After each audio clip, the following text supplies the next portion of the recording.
Hey, how's it going, guys? This is back with another review for the RXT-X. This is here the fuel caddy. I had a lot of requests that you guys have asked me on the previous RXT-X video, and I know a few people has been having a little bit of complication when it comes to the fuel caddy, and I was definitely one of them. Last weekend I was on the water and I was already in reserve, and I was trying to put fuel into the wave runner, and there is no way for me to figure this thing out with 2 foot chop, you know, while the boat is rocking around. I was actually pretty pissed off. And then at the same time, this thing is 3.8 gallons. It's not that light when you have to carry it from the back, and then you have another passenger behind you and they have to pretty much get around you and all that. It could become a pretty pain in the butt.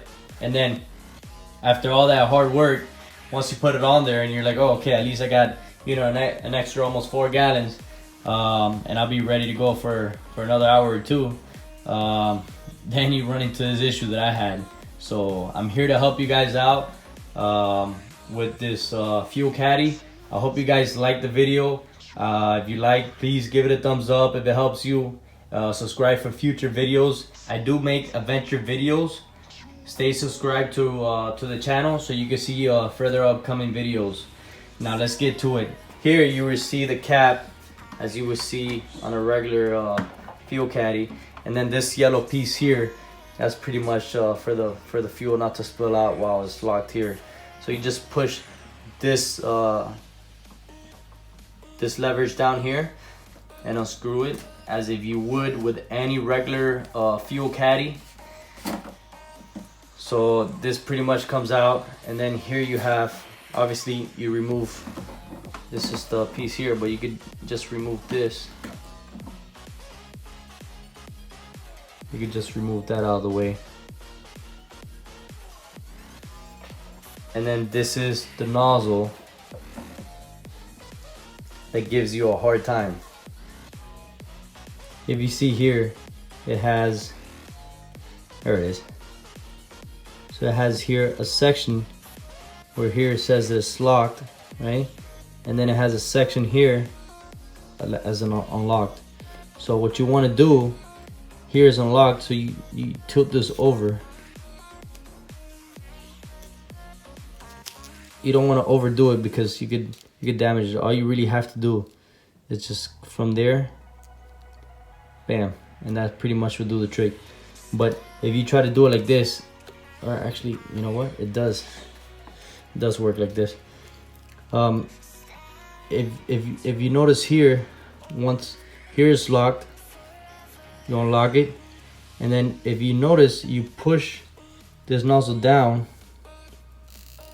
Hold on, it's actually locked there. Okay, there we go. Now it's unlocked. You push the nozzle down, and you see how that opens? That's what allows you to get the fuel to come out. So you want to place it on here.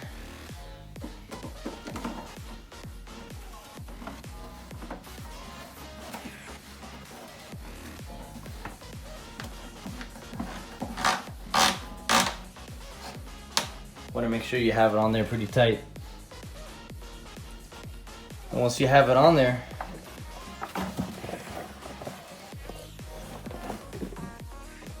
you have the lock, unlock, so you tilt it, you see there. If you see here, this is where it has the lock, which is facing the lock. You want to put it over here, so it's, there it goes, it's unlocked. Now what it does is it lets you push this inward, and then that is what lets the fuel come out. So if you see here, it's actually a little hard to show you on camera, especially when it doesn't have fuel, but pretty much this comes in. You see how it moved? Look, that movement there is what allows you for the fuel to come out. There it is. Without that, you're pretty much not gonna get it to come down. the whole point of that is, if you're trying to fuel like I did the other day while it's pretty choppy, it allows you to pour it into the gas tank without spilling anything, and then once you have the nozzle in the tank, you could just pretty much just push it back and it'll release the fuel. So that is a pretty brief explanation. Like I said, subscribe to the channel. I will be keeping up with some other reviews on the RXT-X. I know there's not a lot of information out there, and I'm definitely trying to help you guys out the most as I can, so you guys could go out there and have fun on the water. Alright guys, see you guys to the next one.